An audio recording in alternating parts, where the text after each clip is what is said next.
Dumating na nga pala yung aking in-order sa online shop.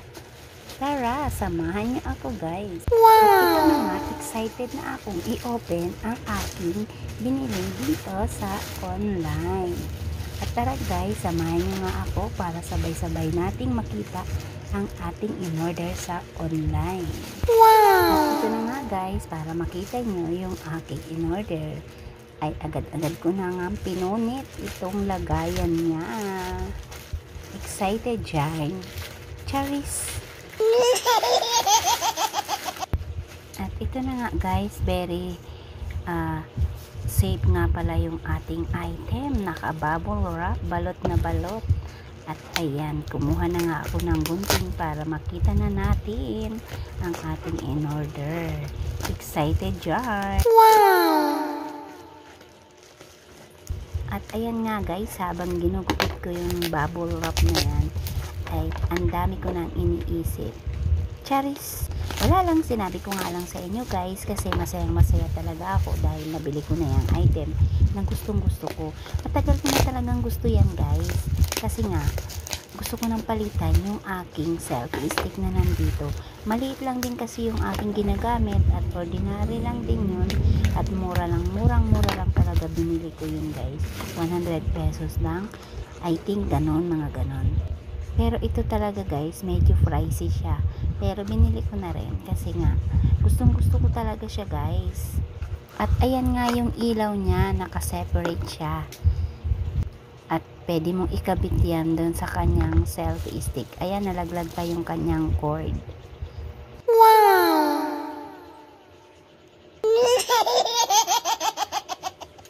At ayan nga, habang tinignan ko yung ating ilaw, ay binalik ko nga ulit sa lagayan niya at sa kanyang box. At ito namang ating selfie stick ang ating bubuklatin para makita nga natin. Mukhang malaki nga siya guys. Medyo mahaba at medyo mabigat din siya guys. Ayan, medyo mahaba at medyo mabigat talaga sa tingin ko. At yun ang napifeel ko, medyo mabigat. Ayan. Ito nga pala guys ay TNW S30. Ito yung pinakamaikli sa kanilang item sa brand ng TNW. Pero yun nga, medyo mahaba pa rin pala siya guys. Actually guys, bago ako mag-order ay nag-chat muna ako kay seller. Tinanong ko kung anong size, kung gaano kahaba. Yun nga, at sabi niya ay 30 cm, mga ganon, something ganon. Ayun. At ayan nga, very safe nga ang ating selfie stick kasi naka-bubble wrap na nga siya, pero naka-seal pa rin yung ating item. Ayan. Excited na talaga ako dyan. Ganon. Wow!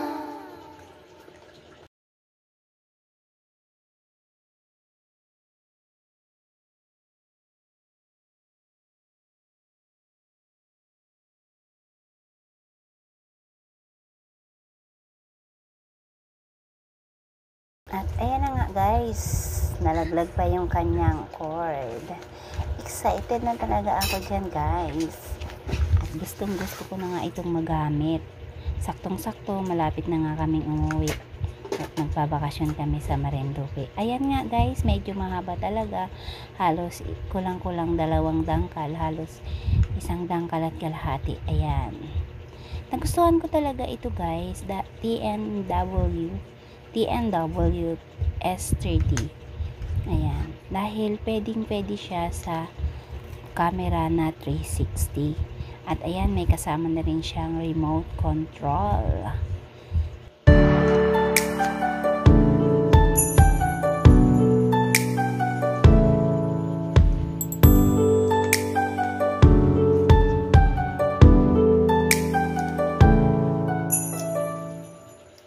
At ayan nga guys, pwedeng mong paikot-ikutin yan. Pwede mo siyang talikod na nandyan yung cellphone mo. At ayan nga, gustong gusto ko yan. Meron siyang lagayan ng 360 camera. Pwede mo siyang dual cam ang gamitin. Naka cellphone ka na, meron ka pang dual 360 camera. Ayan. Yan talaga yung nagustuhan ko. At yung stand niya guys ay pipindutin mo nga lang pala yun dyan. At ayan, bubuka na siya para mawala yung, tanggal yung kanyang lock sa kanyang stand. Ayan, super solid talaga guys kapag bumili kayo ng ganitong selfie stick. At ayan, talagang solid na solid. Napakatibay niya guys. May 4 na paa nga siya at still medyo mahaba nga siya dyan guys. Na-amaze talaga ako dyan guys. At medyo mabigat nga, solid na solid. Mukhang hindi rin siya kaagad madaling matumba dahil medyo mabigat talaga siya. Di tulad ng ibang ordinary selfie stick na magaan lang. Ayan, medyo mabigat, may kabigatan talaga. Pero kayang-kaya naman. At ayan nga, ititesting natin yung pinakang haba niya. At ayan, sobrang na-amaze ako dahil sobrang mahaba niya talaga guys. Mas mataas pa siya sa akin. Ayan. O diba? Halos isang dipat kalahati ko ang haba niya guys. At hindi siya kaagad mabilis bumaba. Ayan. Mukhang solid siya, hindi kaagad siya bababa kapag meron kang cellphone na nakalagay. Ayan, kaya talagang na-amaze din ako dito sa item na to. Hindi talaga ako nagkamali na nabili ko siya guys. Wow!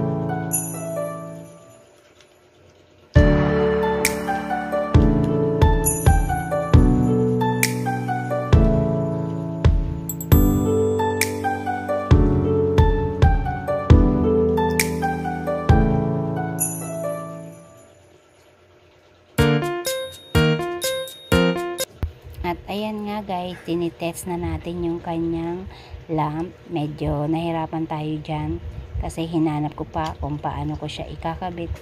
Ayun pala, nakatiklop. O syempre, first time.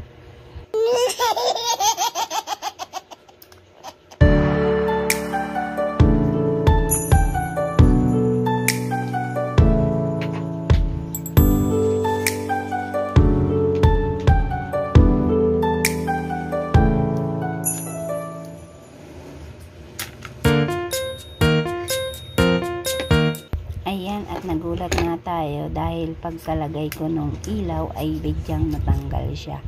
Medyo matigas tapos ayun, biglang natanggal. O diba? At hindi pa nga tayo na kontento dyan, binalik ko nga ulit. I-test ulit kung paano ilagay yung ating lamp dyan sa gilid. At yung anak ko nga ay medyo na-amaze din, napasilip nga din siya dyan. O, diba? Wow!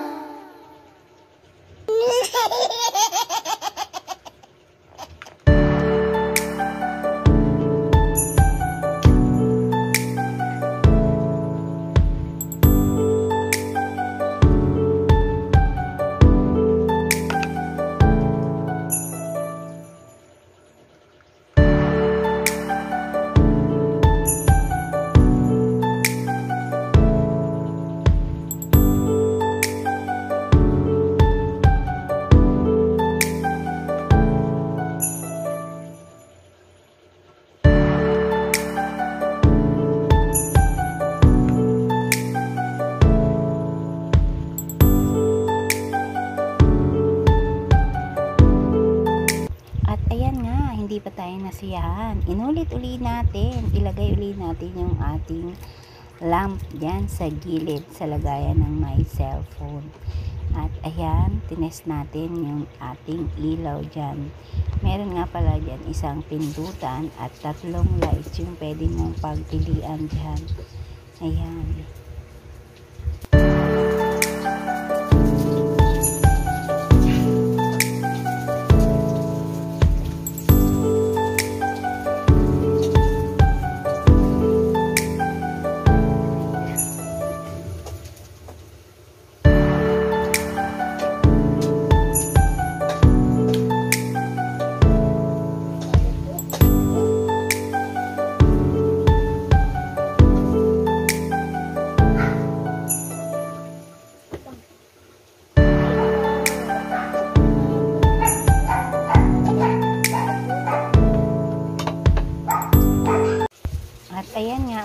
nga pala siyang kasamang manual yan guys, kaya hindi na kayo mahihirapan kung paano siya gamitin.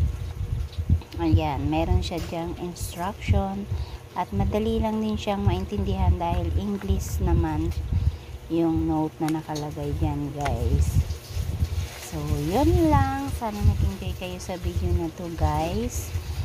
Kung gusto nyo itong ganitong selfie stick, ilalagay ko dyan sa comment section at andyan sa aking yellow basket.